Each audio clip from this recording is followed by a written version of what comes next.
প্রিয় ছাত্রছাত্রী, আজকে আমরা দশম শ্রেণীর জীবনবিজ্ঞানের যে টপিক্সটা নিয়ে আলোচনা করব সেটা হচ্ছে যৌনক্রম বা অল্টারনেশন অফ জেনারেশন। আমরা এই চ্যাপ্টারের শুরুতেই diploid set chromosome, haploid set chromosome এগুলো সম্পর্কে আমরা জেনেছি। তো এখন যে টপিক্সটা নিয়ে আমরা পড়ব সেটা হচ্ছে অল্টারনেশন অফ জেনারেশন, অর্থাৎ যৌনক্রম কী না। কোনো জীবের জীবনচক্রে হ্যাপ্লয়েড লিঙ্গধর যৌন এবং ডিপ্লয়েড রেণুধর যৌনুর চক্রাকার আবর্তনকেই বলা হচ্ছে যৌনক্রম। ঠিক আছে, হ্যাপ্লয়েড লিঙ্গধর যৌনু এবং ডিপ্লয়েড রেণুধর যৌনুর চক্রাকার আবর্তনকেই বলা হচ্ছে যৌনক্রম। এই যৌনক্রমটা উদ্ভিদের ক্ষেত্রে স্পষ্টভাবে বোঝা যায়। কিছু কিছু উদ্ভিদের ক্ষেত্রে যদি আমরা দেখি তাহলে স্পষ্টভাবে এটা বুঝতে পারবো যে তাদের কিভাবে লিঙ্গধর যৌনু এবং রেণুধর যৌনু চক্রাকারে আবর্তিত হচ্ছে। ঠিক আছে, এবং তোমাদের সিলেবাস অনুসারে এখানে যেটা দেওয়া আছে, আমরা যেটা আলোচনা করব এখনই, সেটা হচ্ছে ফার্নের যৌনক্রম। আমরা সংক্ষিপ্ত ব্যাখ্যা এখানে দেওয়া আছে, আমরা সেটা পড়ব এবং তোমরা সেখানে দেখতে পাবে যে কিভাবে লিঙ্গধর যৌনু এবং রেণুধর যৌনুর আবর্তন ঘটছে তাদের জীবনচক্রে। আমরা যদি দেখো এবং এখানে চিত্র এবং যে ব্যাখ্যা সেটা পাশাপাশি দেওয়া আছে, তোমাদের বুঝতে সুবিধা হবে।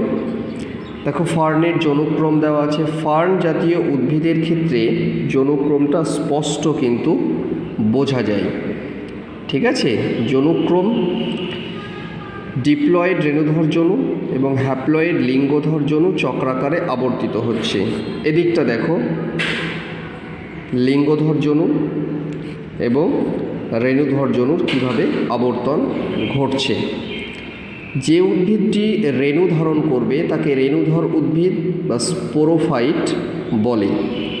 এই দশাটিকে রেণুধর যৌনু বলা হচ্ছে। তাহলে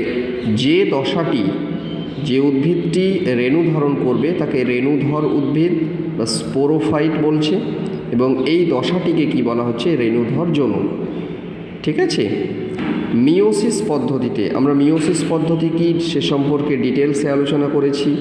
মিওসিস পদ্ধতিতে রেণুধর যৌনুর রেণু মাতৃকোষ থেকে হ্যাপ্লয়েড রেণু উৎপন্ন হয় এবং রেণুস্থলী বা স্পোরাঞ্জিয়ামে সঞ্চিত থাকে।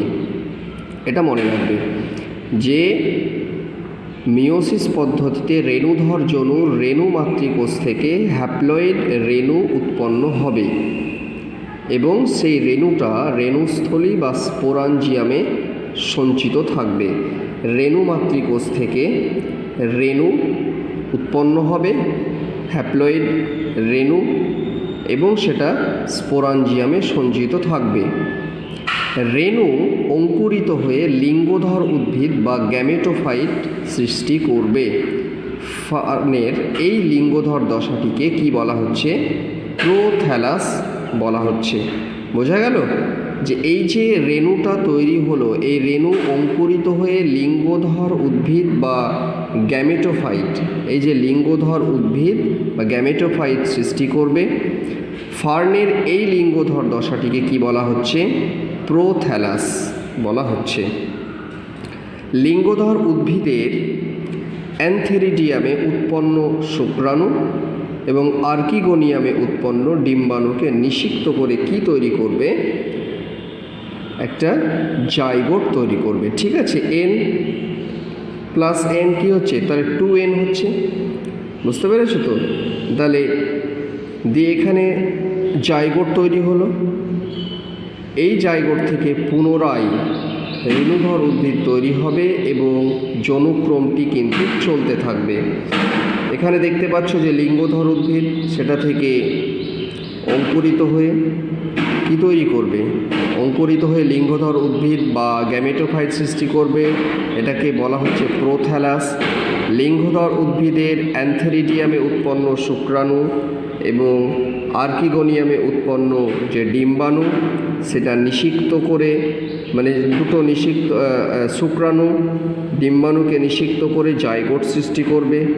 2N zygote. সৃষ্টি করবে এবং সেই জায়গা থেকে পুনরায় কী হবে, নতুন রেণুধর উদ্ভিদ সৃষ্টি হবে। পরিণত রেণুধর উদ্ভিদ সৃষ্টি হলো, সেখান থেকে আবার স্পোরোফিল, রেণুস্থলী, রেণুমাতৃকোষ, সেটা থেকে রেণুমাতৃকোষ থেকে আবার প্রথম থেকে কিভাবে সেটা কিন্তু আবার চক্রাকারে সেটা আবর্তিত হবে। তাহলে ফার্নের জীবনচক্রে হ্যাপ্লয়েড ও ডিপ্লয়েড যৌন প্রায় সমান গুরুত্বপূর্ণ বলে একে ডিপ্লোবায়োটিক যৌনক্রম বলা হচ্ছে। ডিপ্লোবায়োটিক বলতে কি বোঝাচ্ছে? তাহলে লিঙ্গধর যৌন এবং রেণুধর যৌন এই দুটোই কিন্তু ফার্নের জীবনচক্রে গুরুত্বপূর্ণ। তাই ফার্নের জীবনচক্রে হ্যাপ্লয়েড এবং ডিপ্লয়েড যৌন প্রায় সমান গুরুত্বপূর্ণ বলে একে বলা হচ্ছে ডিপ্লোবায়োটিক। সেই কারণে এখানে দেওয়া আছে, দেখো, যৌনক্রমের প্রকারভেদ। ঠিক আছে, কোনো জীবের জীবনচক্রে হ্যাপ্লয়েড দশা এবং ডিপ্লয়েড দশা পর্যায়ক্রমিক আবর্তনের উপর নির্ভর করে যৌনক্রম প্রধানত 3 প্রকারের: হ্যাপ্লোবায়োটিক যৌনক্রম, যৌনক্রমে হ্যাপ্লয়েড অথবা ডিপ্লয়েড যে কোনো একটি দশা গুরুত্বপূর্ণ এবং দীর্ঘস্থায়ী, তাকে বলা হচ্ছে হ্যাপ্লোবায়োটিক। ডিপ্লোবায়োটিক কি বলা হচ্ছে? যৌনক্রমে হ্যাপ্লয়েড ডিপ্লয়েড দশা উভয়ই গুরুত্বপূর্ণ, যেটা ফার্নের ক্ষেত্রে আমরা দেখলাম। এবং ট্রাইফেজিক যৌনক্রম, যৌনক্রমে 2টি ডিপ্লয়েড এবং 1টি হ্যাপ্লয়েড দশার আবর্তন দেখা যাবে। ঠিক আছে, এটাই হচ্ছে কিন্তু যৌনক্রমের প্রকারভেদ। তাহলে ফার্নেরটা আমরা দেখলাম কি? ফার্নেরটা হচ্ছে আমরা দেখলাম যে ডিপ্লোবায়োটিক যৌনক্রম। এটা কিন্তু তোমরা অবশ্যই পড়বে, এটা পরীক্ষা দেয় যে ফার্নের যৌনক্রমটি ব্যাখ্যাসহ লেখো।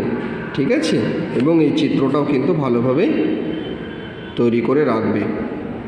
ঠিক আছে, আজকে তাহলে আমাদের ক্লাসটা এই পর্যন্তই ছিল। আমরা পরের ক্লাসে সপুষ্পক উদ্ভিদের যৌন জনন সম্পর্কে আলোচনা করব এবং আমরা অযৌন জনন সম্পর্কে ডিটেলসটা কিন্তু পড়ে নিলাম এবং অযৌন জননের পরে যে টপিক্সটা ছিল যৌনক্রম, সেটা আমরা শেষ করলাম। এর মধ্য দিয়ে অযৌন জনন বা আসেক্সুয়াল যে রিপ্রোডাকশন, সেটা কিন্তু আমরা শেষ করলাম।